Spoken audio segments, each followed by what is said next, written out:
About a year ago, he told us stories of folks he knew that were crazy with the papers to prove it in his first book.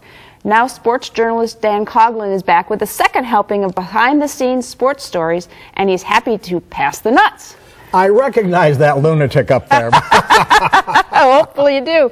Okay, a year ago, why so soon with another book? Well, is it asking too much for somebody to save up another $15 over a year? I don't think so. Actually, many people complained about my first book. They said, how can you write a book about the great characters and eccentrics that you knew without people like Harry Leach and others in the book? And so I said, okay, to please you, I'll put out another book. Had to be right another now. book. Yes. Okay, well, you mentioned Harry Leach. Harry, so yes. Tell us about him. Oh, Harry. Harry was the spotter in the announcing booth for Gib Shanley on the Browns radio broadcast. And he started with Bill McColgan, a name out of the past, one of the Browns' early radio announcers. He's the extra set of eyes to point out who made this tackle and that. But Harry always had bloodshot eyes. Gib Shanley said that we kept him because he was good for morale. Not that he was such a great spotter. But Harry drank, and he had a couple of hobbies. One was playing gin, and the other was drinking. And we were on a long West Coast trip one time, and Harry had a continuous gin game going for several days in his hotel room on the coast. And on the flight back, Nate Wallach, the Browns PR man, asked Harry, what was your bar bill at the hotel? He said, I don't know what my bar bill was, but my ice bill was $300. Well, okay, they were spotters, but how about the Browns players? Gene Hickerson and Dick Shafrath, you have some stories about them? It broke my heart when Gene went into the Hall of Fame many years too late. He had Alzheimer's so bad he didn't know what was happening. And so that the joy came off it a little bit. But in real life, Gene Hickerson was a delight.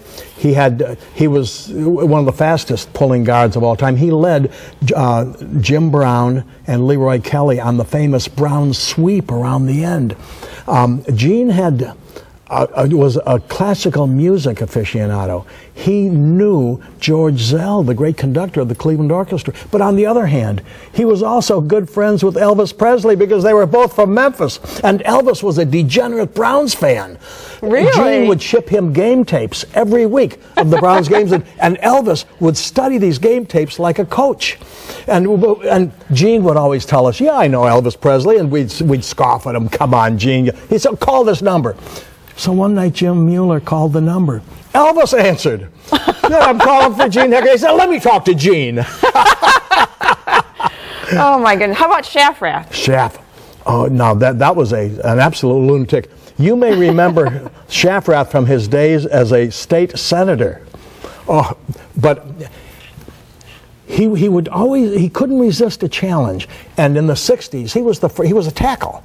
But he was a jogger, one of the first players that we knew that was into this jogging thing.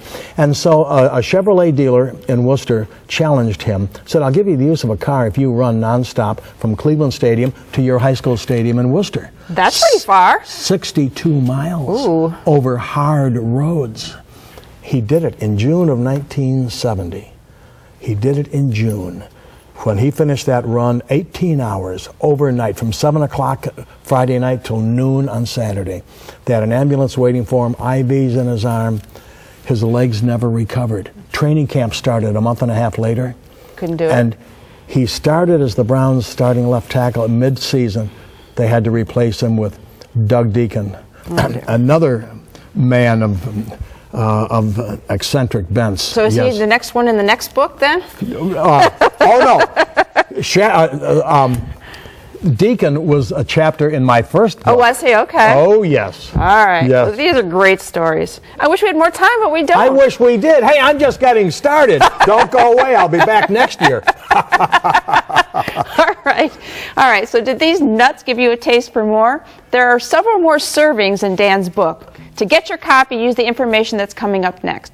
My thanks to Dan for joining us today. To learn more, call Gray & Company Publishers at 800-708-2819 or log on to www.grayco.com. Next, choosing a caring caregiver.